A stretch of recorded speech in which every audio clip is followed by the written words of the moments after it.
আর এবার যে খবরের দিকে নজর রাখবো, মালদায় সিভিকের দাদাগিরি, দাবি মতো তোলা না পেয়ে মারধর, ভেলাবেড়ি নাকার ভিডিও ভাইরাল। দেখুন সেই ভিডিও।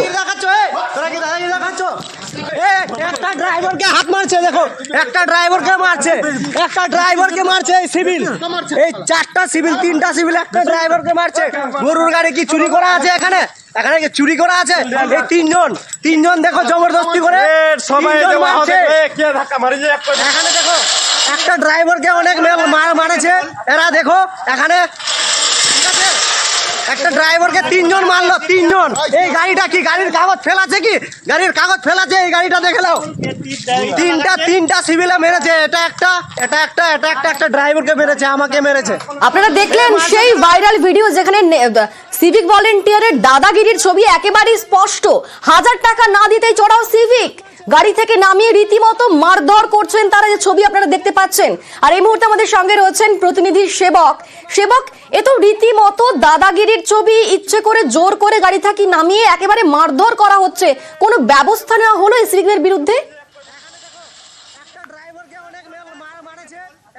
হরিশ্চন্দ্রপুর থানার রশিদাবাদ পঞ্চায়েতের ভেলাবাড়ি নাকা চেকিং পয়েন্টে গতকাল রাতেই এই খবর আমরা প্রকাশ্যে আনি, আর তারপরেই ব্যবস্থা নিল পুলিশ। এই তিন সিভিক ভলান্টিয়ার যাদের ছবি দেখা গিয়েছে এই ভাইরাল ভিডিওতে, তাদেরকে ক্লোজ করা হলো, এমনটাই জানালেন মালদহের পুলিশ সুপার প্রদীপ কুমার যাদব। এই তিন সিভিক ভলান্টিয়ারের বিরুদ্ধে তদন্ত শুরু করা হয়েছে, তদন্তের নির্দেশ দিয়েছেন এসপি, এবং যতক্ষণ তদন্ত প্রক্রিয়া চলবে ততক্ষণ তারা ডিউটিতে থাকবেন না, তাদেরকে ক্লোজ করা হয়েছে। এবং তদন্তের ক্ষেত্রে যে কোনো ধরনের সত্যতা মিললে তাদের বিরুদ্ধে আরো কড়া ব্যবস্থা নেওয়া হবে, এমনটা কিন্তু স্পষ্ট করে দিয়েছেন পুলিশ সুপার। মালদহের এই যে বিহার বাংলা সীমান্ত, এখানেই কিন্তু ভেলাবাড়ি চেকিং পয়েন্ট, এবং এই নাকা পয়েন্টেই দীর্ঘদিন ধরে তোলা আদায় করা হচ্ছে, এমনটাই কিন্তু অভিযোগ ছিল। এবং গতকাল 1000 টাকা দাবি করা হয় এই গাড়ি চালকের কাছ থেকে। তিনি 500 টাকা দিতে রাজি হয়েছিলেন বলে জানিয়েছেন, কিন্তু দাবি মতো তোলা না পেয়ে তাকে ঘরে ঢুকিয়ে মারধর করা হয়। ঘটনায় হরিশ্চন্দ্রপুর থানায় অভিযোগ দায়ের হয়েছে। অনিন্দিতা, বেশ ধন্যবাদ সেবক। আমি 500 টাকা দিচ্ছি, নিবে না, বলছে 1000 টাকা নিব। আমি দালকোলা মণিপুর থেকে দৌড়ে আসলাম। মানে সিভিকরা টাকা দাবি করছিল? সিভিক মাংছে। দাবি কেন করছিল?